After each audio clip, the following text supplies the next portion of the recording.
I'm a pre-intern MBBS doctor and I work as a temporary lecturer of the Psychiatry Department, Faculty of Medicine, University of Pabasari. And here, Dr. Pabasari is with me. She's a consultant psychiatrist and also she's a senior lecturer attached to the Department of Psychiatry, Faculty of Medicine, University of Pabasari. Hello, madam. Hello, Marka. Today we are going to discuss a very important and a relevant topic for you, medical students. I think that coming to the medical faculty as a first year medical student is a major life transition. So they will have to face a lot of challenges, a lot of problems. Actually, when I was a first year medical student, we had to struggle with those problems. So basically our topic today will be when to go for help and whom to go to. Madam, what do you think about our topic? I think I must congratulate for selecting such a very relevant and important topic. When to ask for help and whom to go to. Yeah, actually, as you quite rightly pointed out, Imarka, when a student enters the medical faculty, it's a huge life transition in a way, because these are the students who were going through our education system, the school, and then they were with the parents most of the time, and some of these students, they have not even stayed one night away from their parents, and here they have to come to a new place and they have to function on their own. So there'll be a lot of anxieties. For some maybe a lot, for some maybe they will smoothly transit, but in general it will not be a surprise to find many of the first years, the freshers, having little adjustment problems, problems in adjusting, anxieties about the seniors and the academic performance, and anxieties, little strange feelings about the opposite sex, because some of you may have come from either totally female or male schools, and being independent, money management and accommodation, speaking, doing the course in English, because our education system in the schools, it is done by in the mother tongue, Sinhalese, mostly, for majority of the Sri Lankan average student. So everything will be a change, Marka. So it's a major transition. I think this is a very good topic. Yes, madam. So those are the problems that you have come across so far. Through my experience as a student to start with, million years ago, but then as a staff member we come across students. Yes. Now I would really like to talk to the first years and the second years, because from third year onwards at the Faculty of Medicine, Pabasari, we come across, we come into contact with third years a lot through regularly conducted lectures and all. So third year upwards students know us, but the first 2 years, of course, Imarka, one of us from the department go and represent the department at the welcome. We just say hi, welcome to the faculty, but other than that, students, first, second year students don't get much of a chance to meet us in person and get to know us. So I would really like to speak to the first 2 years. So our discussion is mainly for the first years and second years. Yeah. So madam, I want to ask that how can a student make things easy for them in general, madam? Yeah, I think that's very good way to start this discussion, Imarka. You know what, when you come to the faculty for the first time from wherever, it's very natural for you to feel some anxiety. But first of all, I must tell you, y'all are here in the faculty just because y'all are high achievers. If not, you won't be here. So first of all, remember that when you start feeling anxieties, which is really natural, the main way to deal with this in general will be to just voice your concerns, or talk about your little anxieties, little fears, little hesitations with whoever you find most comfortable with.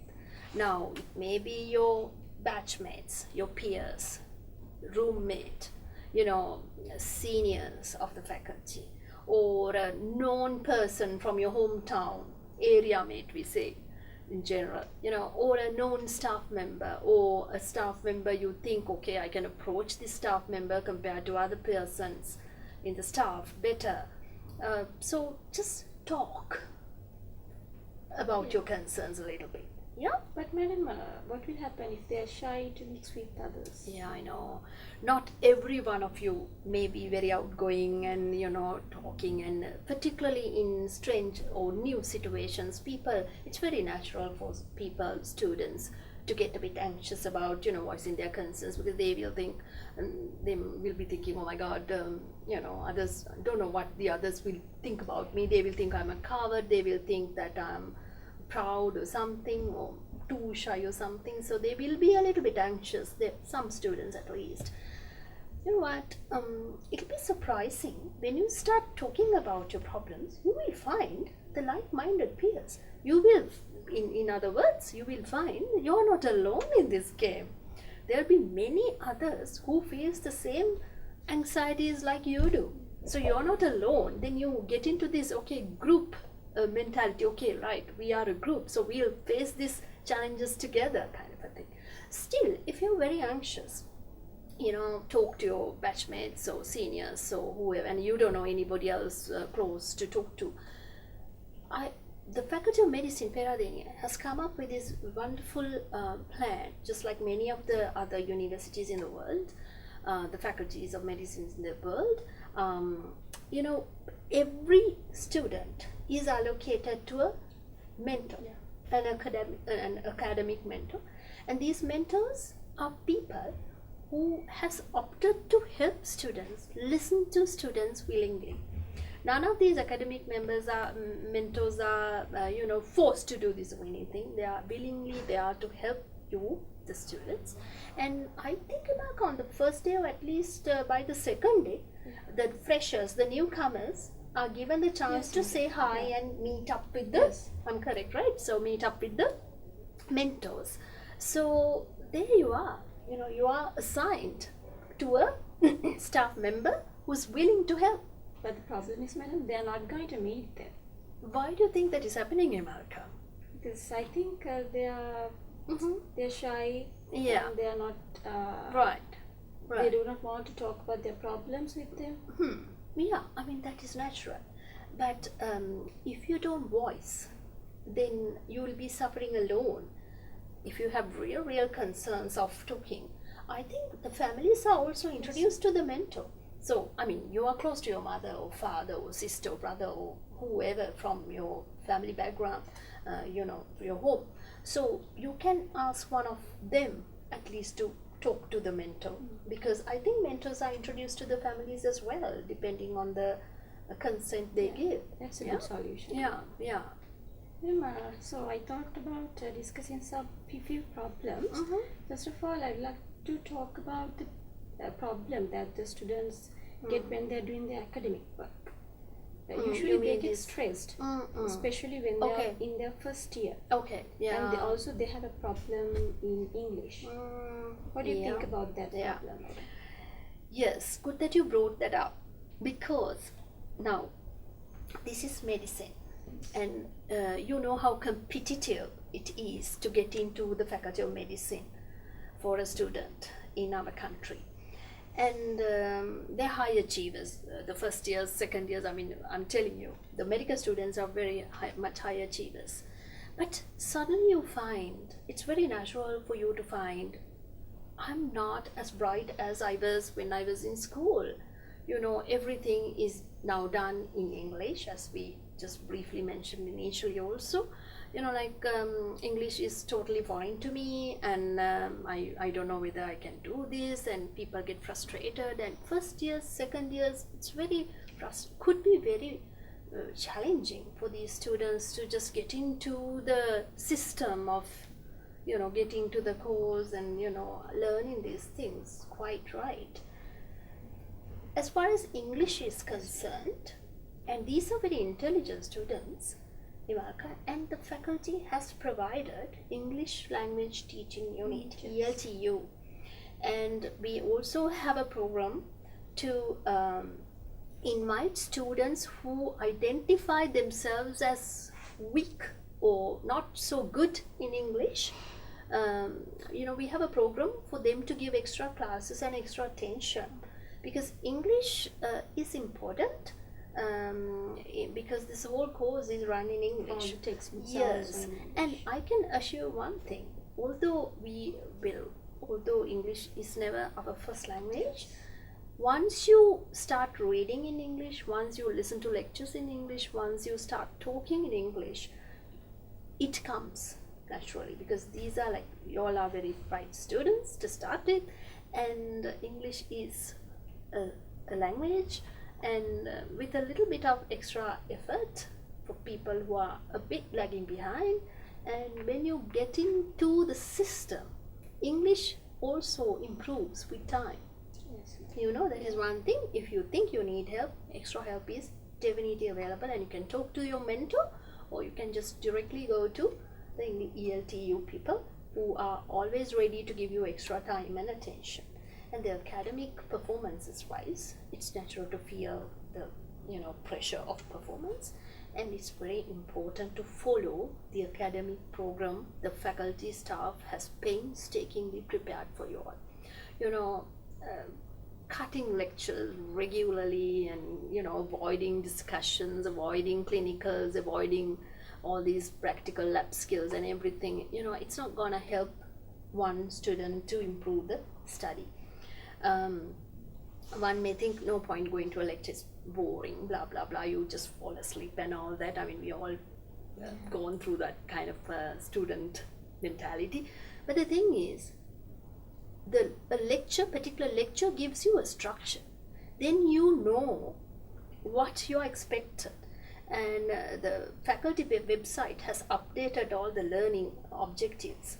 And students are very much welcome to just go through and see what you are expected to know. Then you can plan your academia, the career, and you can just work towards little goals, and academic mentors can always help you, and your seniors can give you extra classes. Do they still have cookies? Yes, of course. Yeah, still we are having. It's a good one, as far as it's not a waha cookie from the seniors.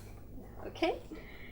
Then, madam, I want to talk about the time management as well. Most of the students say that I have no time to do this and that and so on. Yeah. So, what is the solution for that problem? I know. Imalka, I'm still wondering, why did I say, oh my God, I'm so overloaded, I didn't have any time to do anything when I was a student. Now, when compared to me as a professional today, I believe I had ample time in my hand when I was a student. But still, when I was a student, I felt that I don't have enough time to do things I want. Yeah, that's natural. But then, there are very basic time management techniques available online. We have internet facility in the faculty at the e-library. It's simply, you can just Google. Everybody these days have, not like when we were students, everybody these days have internet on their palm. So just click and see the time management skills. I think in our faculty has a soft skill development program. Actually, this lecture is also part of that, isn't it? Yeah. So in that soft skills, I believe time management is taught by in the curriculum, or as the soft skill development program. So time management, I mean, students can see the tips of time management, prioritizing the most important things and targeting to get things done in an organized manner, right? Yes. Time management. And it's very important that you assign some time for the academic work as well as your leisure. Yes. Yeah, non-academic, leisure, They have healthy games, lifestyle activities. Yes. Yeah. Madam, then about roommate conflicts. Mm-hmm. Why do they get such conflicts, madam? I know. Again, these roommates, this is a student, growing up with a family, the best roommate they must have had all this life could have been the brother or the sister, depending on the time and the way they are brought up. So when you are stuck with a person from a totally different culture, different upbringing and belief system, in short we say, with different world views, there could be many clashes, disagreements. Again, if there's a clash, if there's a problem, the best is to just sit and talk like adults. If you find it difficult to talk, then you can of course ask help from your peers, the batchmates who have better abilities in helping to talk things through, or else you can just talk to the warden of the particular facility, or your academic mentor who can guide through. And when you talk your concerns, then maybe that is the first time your roommate even gets to know that you have concerns like that. So proper communication and some compromise. Yes. If both ends are at if both parties are at the extreme two ends, they both have to walk to the middle. Otherwise, there will be no resolution. Okay? Conflict resolution is another soft skills developmental lecture we give to meet people. This is very common. And there will be a lot of uncertainties from the other party, because they will wonder, oh my God, now he or she has got selected to medical faculty. Now she's going to be like above me. So little inferiority problems and little heartbreaks could be there. Again, best method would be to just communicate your concerns and be in touch. And I also must want to tell Imaka, in this now that you have asked this question, it's very common for people to get attracted to the opposite sex or same sex people sexually, romantically. I mean, that is normal human nature. The thing is, it's very important that you get to know a particular person before you get into a relationship, right? Commit to a relationship like that. Because we just joke, you just get to know the person, right? So then with a better understanding of the person, then you know what to expect or what not to expect, and your concerns and worries and heartbreaks will be low. And long distance or within the camp, within the faculty, it's very important to have a good understanding, if not talk through things. And it's very, very important you have your own personal life maintained with other activities and relationships with your batchmates.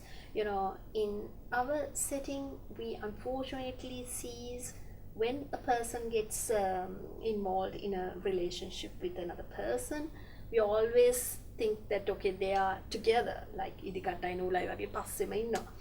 ඉතින් එහෙම වුණාම when that happens, sometimes it's usually, according to our culture, the girl gets hurt more, because the girl wants the boy to be around her, but the boy, being the man and the male, he has his own life, he has his own buddies, he goes playing with his friends, go out on trips. Then the girlfriend gets isolated because she has given up her good relationship with the girlfriends of the female batchmates, and she is like totally revolving around the boyfriend. When that boyfriend element goes away, she feels lost and like, okay, my boyfriend doesn't love me anymore, get into lots of unnecessary heartbreak. So it's for a girl or a boy it's very important that you have your own personal, individual, little personal world around you, which is rich and not boring, and then have a healthy relationship.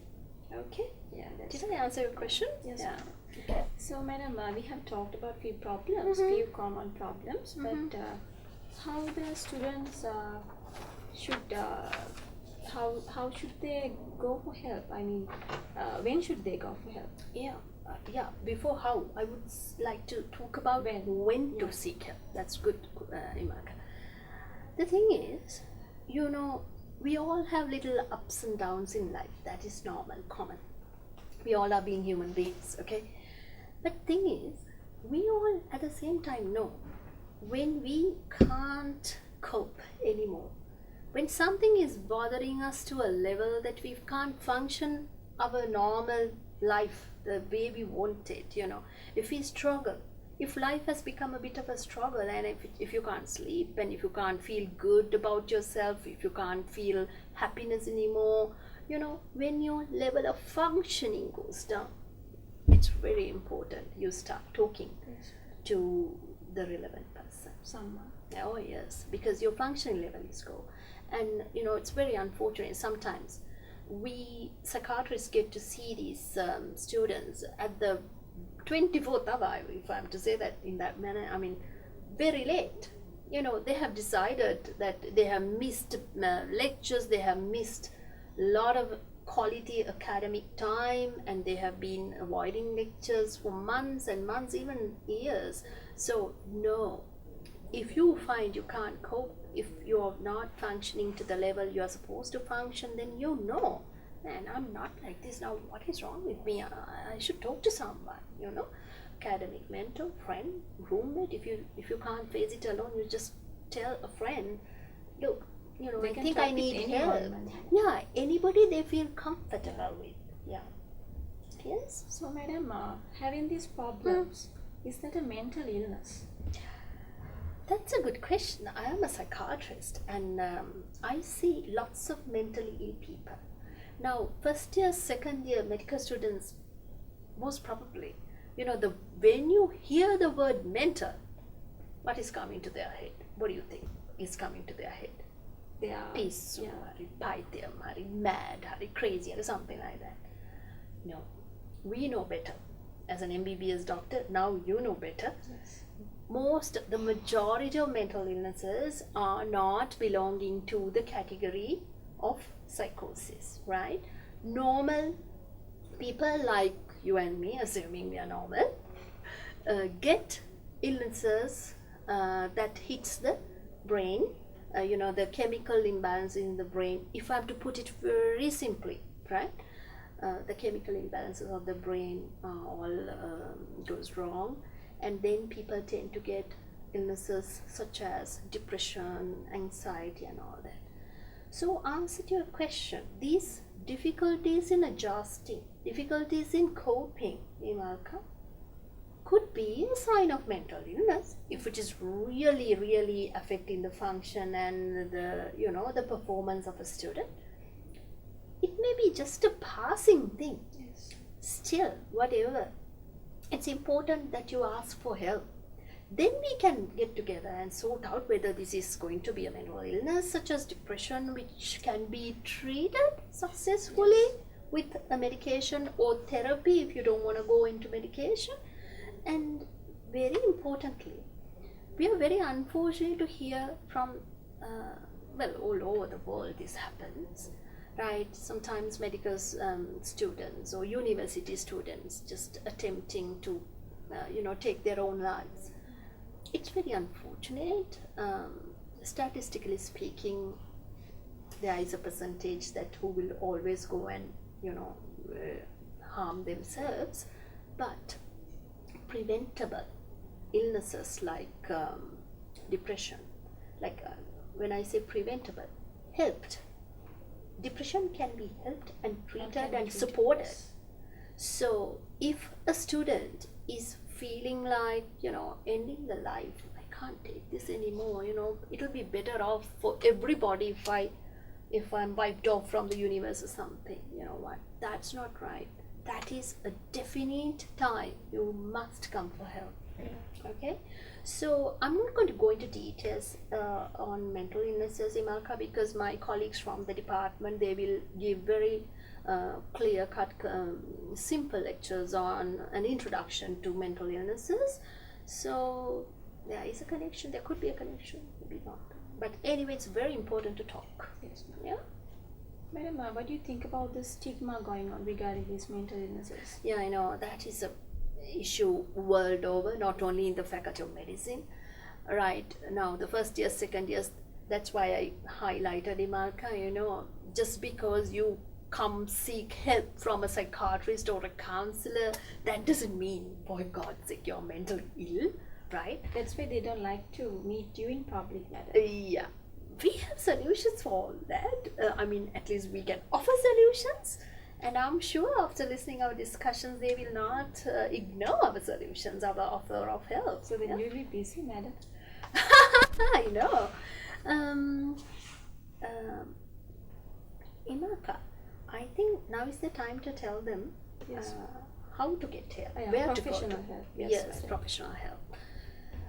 Now, first of all the staff members are trained and educated, and they know to protect the confidentiality of any student who walks in seeking help. That means, confidentiality means, we keep the confidential nature, the rahasya bhava. I'm so sorry, I don't know the Tamil term for that, but you know what I mean. When you come seeking help, the staff member, the mentor or the counselor or the psychiatrist will not go around telling you, look, that girl, she's the one, or he's the one who came to me that last night, he's suicidal or anything. We don't talk about any of our clients, and that's a rule, ethical principle. And still, if you're really, really concerned about the confidentiality and stigma is the negative views about mental illness, if you have real concerns like that, we respect that. You know what, I would really like to give them a website, the website of the Sri Lanka College of Psychiatrists in the country. As the public relations officer of the college, I'm very confidently giving you our college website, in order for you to just go online through internet and check on this website. There is a list of psychiatrists, the true specialists in the field, psychiatrists, given. They are from all over the country. So depending on your different area, hometowns, you can just seek help confidentially without even coming to the notice of the faculty, staff, or any other person for that matter. In that website, we have also uploaded Sinhalese leaflets on one common mental illness, depression. Other three, of course, you can, there are 4 leaflets, but I would encourage you to go online and take a look at this leaflet on depression. Now, I will tell you the website. It's www.slcp, P as in Paba, P S Y C H.lk, Sri Lanka College of Psych.lk, slcpsych.lk. Okay, so there the list of psychiatrists will be there, so you can go and confidentially meet one of them if you find it a bit anxious to come and see us. And are there any student counselors in the faculty? yes, of course. Now, in Peradeniya Faculty of Medicine, starting from the Dean, together with the Student Affairs Committee, and very much supported by our department, Department of Psychiatry, we all have got together, all the staff has got together and come up with this program. And anyway, according to the university rules and regulations, there are senior student counselors. I will give you the names of the student counselors and their official extension number. So any student who wants to get help, you can approach them. Dr. P.H.P. Fernando, internal number is 6330, and Dr. Rumala Morel 6510, Dr. Jayampati Dasanayaka has been very kind, and she's happy to give you her mobile number for the official purposes. 071 44 60857. 071 44 60857.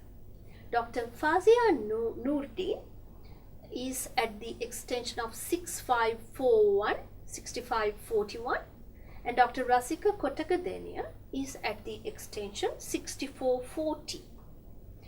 And in time to come, you will get to know these lecturers closely.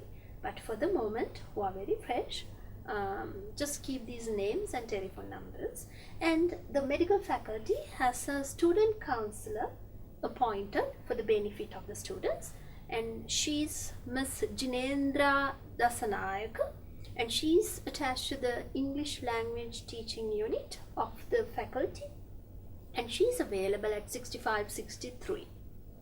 And our deputy proctor, Faculty of Medicine, Professor Samath Dharmaratna, who is very close with students, is available at 6493.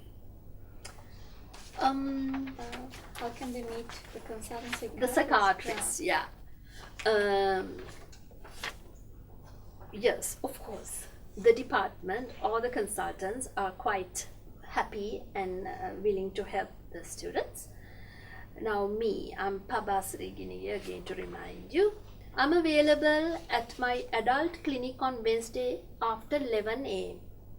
Now, but in urgent matters, I'm running 2 other clinics. So at the end of Tuesday clinic around 12 noon, and before child clinic on Friday around 1:30 p.m. also, I can make myself available. Now these clinics I'm talking about are functioned at the teaching hospital Peradeniya, not at the Sirimao Bandaranayaka, because the faculty staff are doing the honorary consultant service at the teaching hospital Peradeniya. So OPD room number 2 upstairs, OPD upstairs, room number 2 is our clinic. So that is the times I'm available. Now it's very much advisable a student who wants to meet us at a clinic, leave a message for me at the Department of Psychiatry. Our extension is 6350, and our senior staff assistant is Miss Swarnamali Premadasa. So if you leave the message with Swarnamali, that you will be coming to the clinic at a set times with your contact details, just in case, it would be really easy for us to organize the appointment without you getting rustified and we losing our other appointments and having to make you wait. And Dr. Thilini Rajapaksha, the head of the department currently, she's available before the start of her clinic on Thursday mornings around 7:20 a.m. Now again, how to refer, how to get yourself appointed, get a booking at the clinic is again through our Swarnamali at the department at the extension 6350, our departmental, so that she will make sure that Dr. Thilini knows a student will be coming. So Dr. Thilini Rajapaksha can come and meet the student a bit earlier. Dr. Devasmi Karyasinghe prefers to see the students who need help before the start of her clinic at around 12:30 p.m. on Tuesdays. She runs an afternoon clinic. Now again, the procedure will be the same through Swarnamali at extension 6350. Make sure Dr. Devasnika gets the message through our Swarnamali. Dr. Shavinda Dias is the male consultant attached to the department, and he can give some time at his Friday morning clinic at around 8 a.m. Vimalka, and he's also available on Monday evening. He runs another sexual disorders clinic Monday afternoon. So Monday afternoon clinic also he is available physically, and he also informed us that he's available the whole day through the during the working hours on Tuesdays, where he does his ward rounds. And he also is kind enough to give you all the official number, a mobile number, 071 669 2576. 071 669 2576 to organize an appointment. Okay? Right. So, is that all, madam? The information that This you want is to give? the information. Now, this is the routine procedure. Yeah. Yes. Yeah. So she has In an emergency, of course. Yes, madam. Yes. I forgot In an that. emergency, like after hours, like say 12 midnight, whom to turn to as a student? There is a system. There is a 24/7 on-call doctor in psychiatry available at the Teaching Hospital Peradeniya, Teaching Hospital Kandy. They are available. And all you have to do is contact the Teaching Hospital Peradeniya Exchange. They will put you through. You identify yourself. I am a student and now it's 12 midnight and I really feel, example, suicidal or something. Then the telephone exchange is educated by our department that if a student calls, that student will be immediately connected ASAP, as soon as possible, with the on-call junior, either a registrar or a medical officer in psychiatry.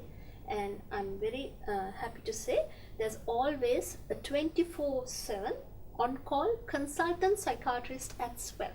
That means, for example, say if I'm on call in Malka, I'm not switching my phone off in the middle of the night on the day of the on-call. If my junior find it difficult to manage on his or her own, they always call us, the consultant. So the consultant is also available. So you will never be left without anybody practically. Yeah? Do you think that's enough to motivate this young future generation doctors? She has given all the necessary information for you. But we have come to the end of our discussion. But before winding up, madam, can you please say something for the students, a final take-home message? Okay.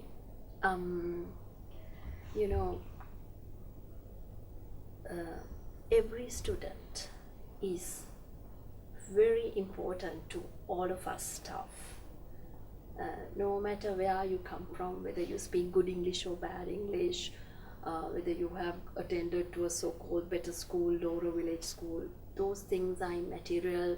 Race, religion, caste, those things are immaterial. Every student, every single student who walks through the gate of the medical faculty is important to all of us staff members. And we don't want to experience negative incidences. We don't want to watch negative unfortunate incidences about our students from media. Okay, and we are here to help. We have a very clear plan of action is there 24/7. And however, if you don't ask for help, it'll be very difficult for us to give the help and support you need. So never hesitate to seek help when you know you got to seek help. I wish you all the best. See you in 30 years.